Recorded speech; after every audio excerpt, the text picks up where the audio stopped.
Hi friends, ఈ వారం మన కథ నందనవనం నవల్లోని 12వ భాగం. రచయిత్రి గోగ్నేని మణి, చదువుతున్న వారు రాధికా గోగ్నేని. మరి 12వ భాగంలోకి వెళ్లే ముందు ఇప్పటిదాకా జరిగిన కథ ఏమిటో ఒకసారి చూద్దామా? రవలితో చిన్న షాపు ఏర్పాటు చేయాలన్న శ్రీవల్లి ఆలోచనకి రామం అంగీకరించకుండా పెద్ద మాల్ లాంటిదే ప్రారంభం అయ్యేలా సహకరిస్తాడు. ఆ మాల్కు ఊరివారందరి నుంచి పెద్ద ఎత్తున ప్రోత్సాహం రావడంతో శ్రీవల్లి చాలా సంతోషిస్తుంది. ఆ ఊరిలో ధనవంతులైన వారిలో ఒకరుగా చలామణి అవుతున్న భద్రయ్య అనే పెద్ద మనిషి తనకు తానుగా సుబ్బయ్య గారితో పరిచయం చేసుకుని తనే చొరవగా భోజనానికి ఇంటికి వస్తానని చెబుతాడు.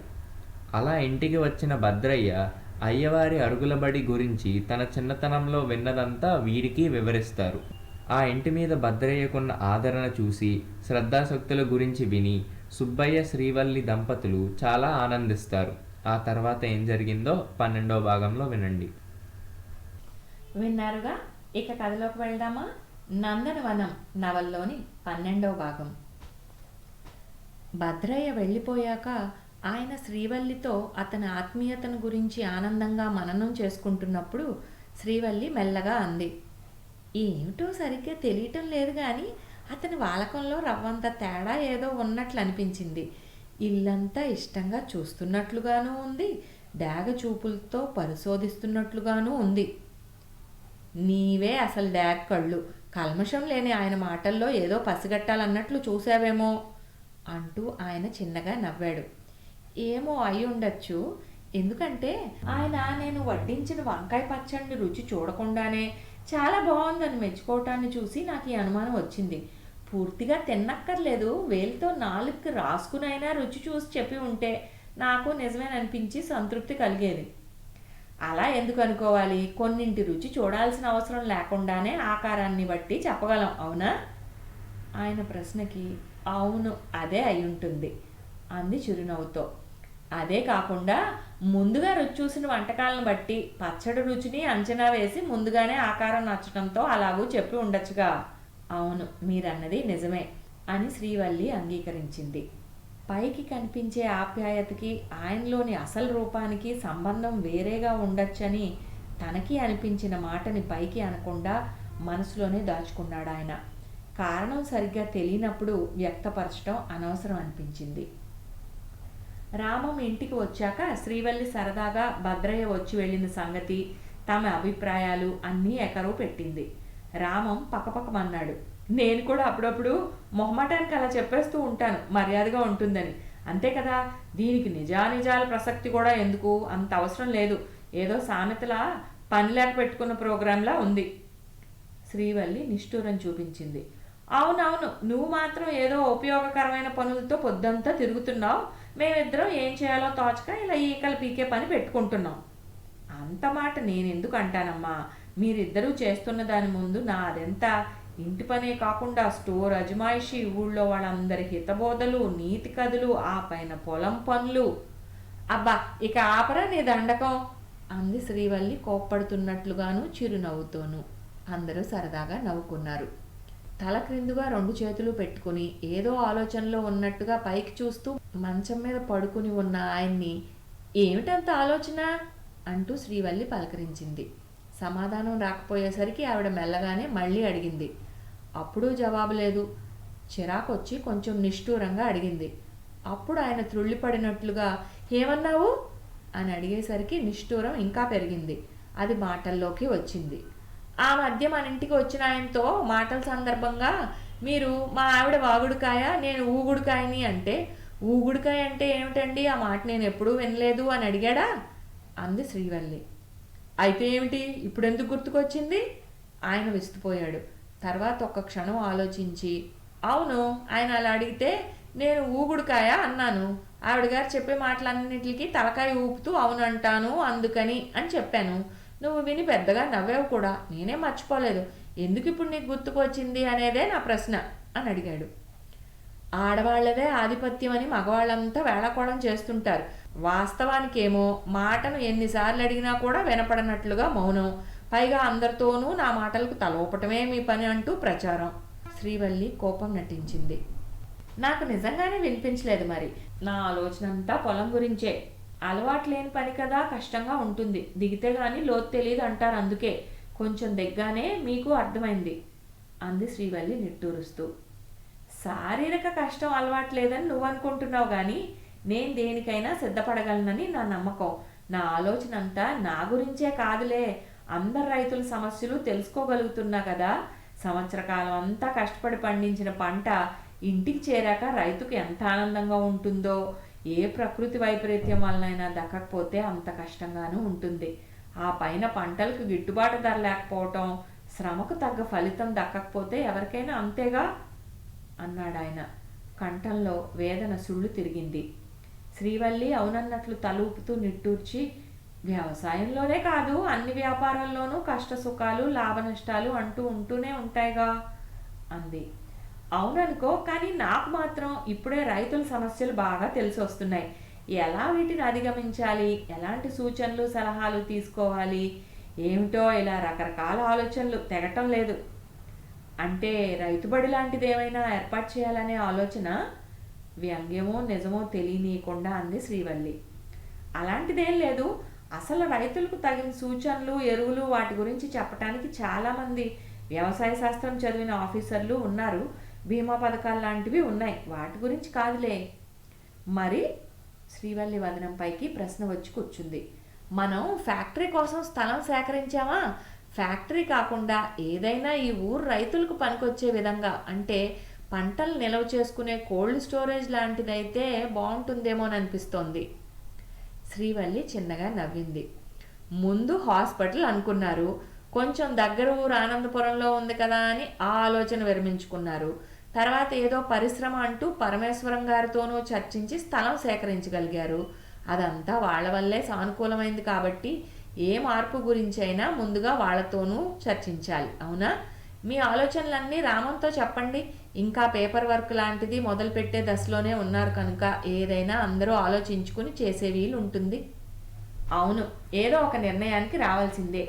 మీరేమో అనుకున్నదే తడవుగా మాల్ లాంటిది ఏర్పాటు చేసేసి చక్కగా నడిపిస్తున్నారు. మాకేమో ఆలోచనే పూర్తి కావటం లేదు, నిలకడలేదు అన్నాడాయన నిట్టూరుస్తూ. మీ అందరూ తలా ఒక చేయి వేయబట్టేగా వీలైంది. ఏ పనైనా ఒక్కరి వల్లే కంటే నలుగురు కలిస్తేనే సులువవుతుంది.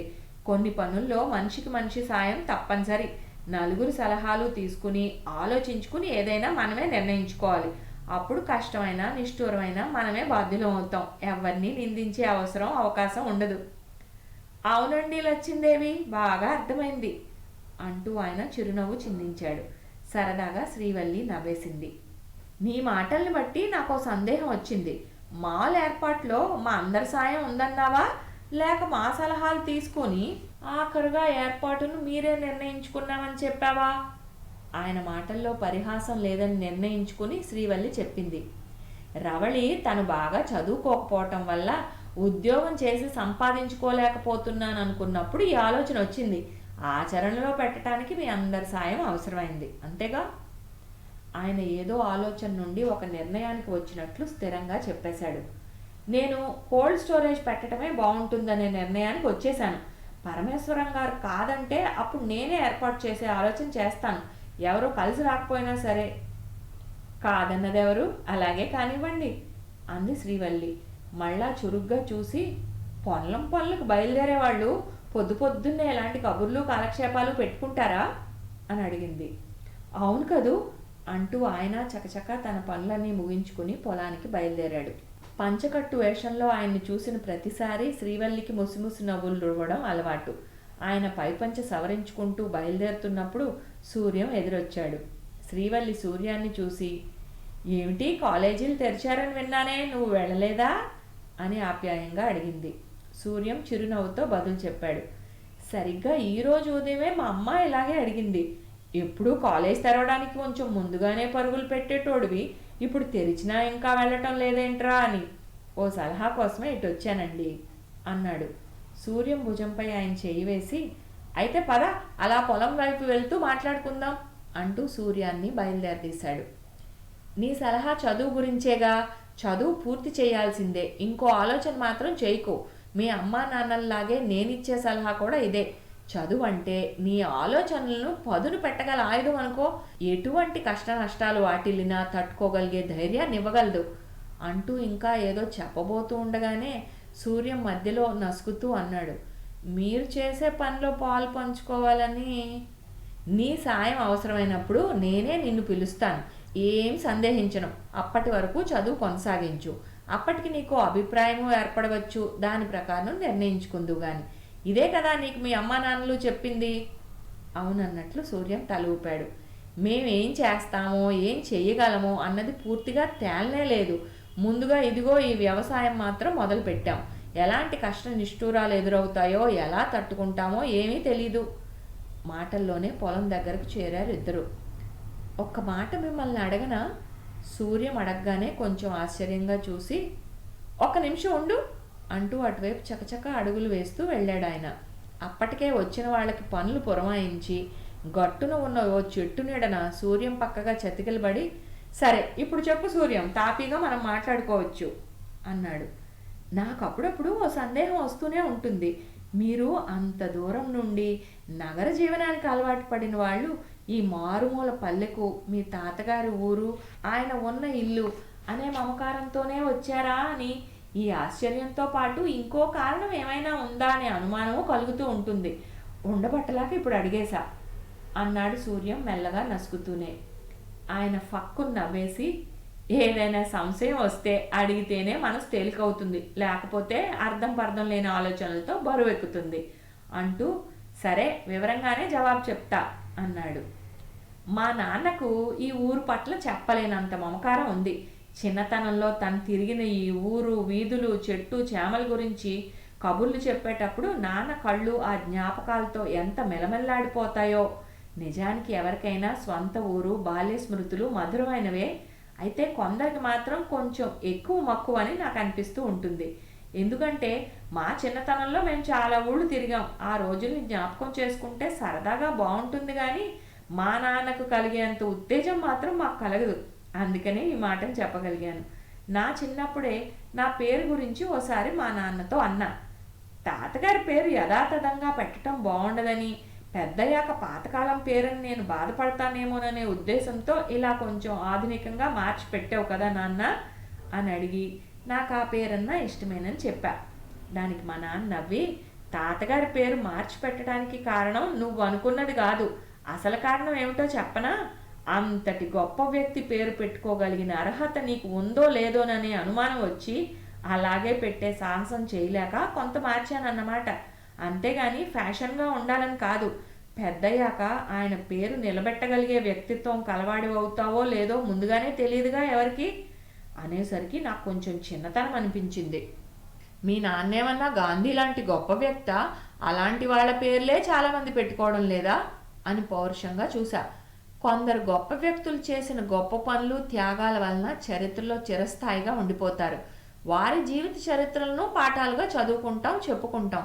కొందరు సామాన్య వ్యక్తుల్లో ఉండే అసామాన్య ప్రతిభ వ్యక్తిత్వం వలన వాళ్లతో పరిచయం కలిగిన లేదా సాయం పొందిన మనుషుల గుండెల్లో జ్ఞాపకాల్లో వాళ్ళు చెదిరిపోకుండా ఉండిపోతారు. అరుగులబడి అయ్యవారుగా పేరు పొందిన మీ తాతగారు ఆ కోవలోని వారే. ఇప్పుడు కొందరు పెద్దలు చెప్తున్నట్లే ఆ రోజుల్లోనే ఆయన విద్య, వైద్యం, న్యాయం అందరికీ సమానంగా అందాలని, ముఖ్యంగా పేదలకు ఉచితంగా దక్కాల్సినవి అవేనని బోధించేవారు. అంతేకాదు ఆచరణలోనూ పెట్టి చూపించిన మహానుభావుడాయన. ఒక చిన్న బడి నడిపిన వ్యక్తిగా మాత్రమే కొందరు గుర్తించవచ్చు. కానీ ఎంతమంది పేద విద్యార్థులకో ఉచితంగా విద్య అందించారు. ఎటువంటి రోగాలు రాకుండా ముందు జాగ్రత్తగా పరిశుభ్రత పాటించాలని స్వయంగా రోడ్ల మీద చెత్తా చెదారం తీసి శుభ్రపరచడం నాకు తెలుసు. అలా శుచి, శుభ్రత గురించి పెద్దవాళ్లకు పాఠాలు చెప్పగలిగారు. వెనకబడిన కులాల వాళ్ళంటూ ఉండే గూడానికి వెళ్ళి ఆ పని చేస్తుంటే సాటి వాళ్ళ నుండి ఎలాంటి విమర్శలు ఎదుర్కొన్నారో స్వయంగా నేను చూసా కూడా. ఎవరైనా వచ్చి అన్యాయం జరిగిందని మొరపెట్టుకుంటే అన్ని విషయాలు తెలుసుకుని పరిశీలించి చూసి స్వంత డబ్బుతో ఎంతమందిని ఆదుకుని భరోసా కల్పించారో.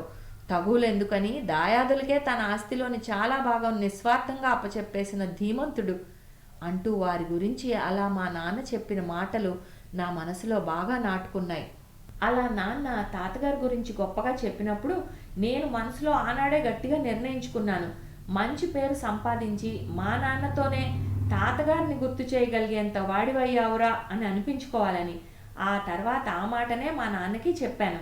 మా నాన్న ఆర్థికంగా ఎంత ఎదిగినా, ఎంత పేరు ప్రఖ్యాతులు సంపాదించినా తన గతాన్ని, తాతగారి పాఠాలని మర్చిపోలేదు. ఎప్పుడూ మననం చేసుకుంటూనే ఉంటారు. ఊరు సంగతులన్నీ తెలుసుకోవటం, ఊరు వాళ్ళందరినీ గుర్తు చేసుకోవడం జరుగుతూనే ఉంటుంది. ఈ ఊరుకు వచ్చిన స్కూలు, కాలేజీల వలన ఎంతోమంది బాగా చదువుకుని మంచి ఉద్యోగాలు సంపాదించుకోవడమూ తెలుసు. చాలామంది విదేశాలకు వెళ్ళి స్థితిమంతులయ్యారు. వాళ్ళ ఇళ్ళన్నీ అన్ని సౌకర్యాలతో పెద్ద పెద్ద భవంతులుగా మారాయి. అలా ఎన్నో సౌకర్యాలు వచ్చి పడి ఈ ఊరుకు శ్రీపురం అనే పేరు సార్థక నామధేయమైంది.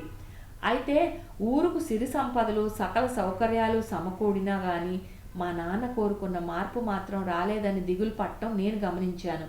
వెనక కులాల వాళ్ళు ఇంకా చిన్న చూపుతో ఊరికి దూరంగా గూడెంలోనే ఉండిపోవడం మా నాన్నకు చాలా విస్మయం, బాధ కలిగించింది. కులాలనేవి కేవలం అలవాట్లు, ఆచారాలు బట్టి ఏర్పరచబడ్డాయని అందరూ అనుకునే విషయమే కదా. స్వంత వాళ్ళని అభిమానించటం, కులాభిమానం ఉండటాన్ని ఎవరూ తప్పు పట్టలేరు. అయితే ఎక్కువ తక్కువలంటూ కులాల పేరిట కొంతమందిని దూరం పెట్టి చిన్నచూపు చూడటం మాత్రం చాలా అన్యాయం. కులాల దురభిమానం నశించి మనుష్యులు అందరం ఒకటేననే సమతాభావం పెరగాలన్నదే మా నాన్న ఆశయం. నేను పరిస్థితులను బట్టి బయటకు వచ్చినప్పుడు మన ఊర్లో వెనకబడిన వర్గం, కులం అంటూ ఉండకుండా ఊరుకు మంచి పేరును తీసుకువస్తానని చెప్పాను. ఇది సాధించాలంటే కొన్నాళ్ళు పాఠం బోధించినట్లుగా చేయటం కాకుండా కులాల ఆధిపత్యం పోవటానికి ఇక్కడ వాళ్ళందరితో ఈ ఊర్లోనే కలిసిమెలిసి కొన్నేళ్లు ఉండి అది సాధించగలగాలి. కష్టజీవులదే పై చేయి కావాలి. శ్రమ జీవనానికి గౌరవం దక్కాలి. ఇదే మా నాన్న కోరిక. ఇది నెరవేర్చి మా తాతగారికి తగిన మనవడుగా గుర్తింపు పొందగలగాలనేదే నా కోరిక. అందుకే ఈ ఊరికి వచ్చాను. ఆనందమే జీవిత పరమావధి, పరోపకారమే వ్రత విధి అని తాతగారు తరచూ చెప్పడంతో మా నాన్నకు ఆ సూక్తి అంటే తనకు చాలా ఇష్టమని చెప్పారు. అందుకే మరో ఆలోచన లేకుండా దాన్ని రాయించి అరువుపైన అందరికీ కనపడేటట్లుగా వేలాడదీశాను. సాయం చేయటం ద్వారా పొందగల విలువైన ఆనందాన్నే ఎవరైనా కోరుకోవాల్సింది. ఎందరో మత ప్రవక్తలు, మహనీయులు బోధించింది ఇదే. ఇది సాధించగల గ్రామం నిజంగా ఆనంద నందనమే. అందుకే ఈ శ్రీపురం కూడా నందనవనానికి మారు పేరుగా నిలవాలని, అలా పేరుగాంచాలని, అందుకు కృషి చేయాలని అనుకున్నాను. సూర్యం, నువ్వు శ్రీపురానికి దారి అని రాయబడిన బోర్డును మీ పొలంలో కొత్త వాళ్ళందరికీ దారి తెలిసేలా నిలిపి ఉంచుతానని చెప్పి ముందుగా నాకే చూపించావు కదా. పైన నందనవనం అని కొంచెం మధ్యలో చిన్న అక్షరాలతో అనబడే అని మాటను రాయటానికి ఆ బోర్డులో స్థలం సరిపోతుందా లేదా అని సరిచూస్తుంటే నువ్వు ఎందుకు ఏమిటి అని అడిగావు. తర్వాత చెప్తాలే అనేసానా? నువ్వు అడిగావని నేను అనుకున్నది ఇంకా సాధించకముందే ఇప్పుడు నీకు చెప్పేశాను అంటూ ఆయన చెప్పటం ముగించాడు. ఆశ్చర్యంగా వింటోన్న సూర్యం తెప్పరిల్లినట్లుగా చూస్తూ, అయితే నందనవనం అనబడే శ్రీపురానికి దారి అని ఉంటుందన్నమాట, అంతే కదండి అని అడిగాడు. అవును అంతే. ఇప్పుడు నీ సందేహం తీరినట్లే కదూ. నువ్వు అడిగావని మాత్రమే కాదు, నేను తలపెట్టి నీ పనిలో నీ సాయం కూడా అవసరమవుతుందేమోననిపించి నీకు తెలియచేశాను ఇదంతా. ఆయన మాటలకు సూర్య మొహం విప్పారింది. ఇలాంటి పనిలో ఉడతా సాయంగా ఏ చిన్న పనైనా చేయగల భాగ్యం లభిస్తే అది నా అదృష్టమనే భావిస్తానండి అన్నాడు వినయంగా. సరే, ఇప్పటికే కొంచెం ఆలస్యం అయింది. నువ్వు నా మాట ప్రకారం కాలేజీకి రేపు బయలుదేరు అంటూ ఆయన లేచి నిలబడేసరికి సూర్యం కూడా తల ఊపుతూ నమస్కరించి వెనుతిరిగాడు. ఇంతటితో 12వ భాగం సమాప్తం. వచ్చే వారం 13వ భాగంతో కలుద్దాం.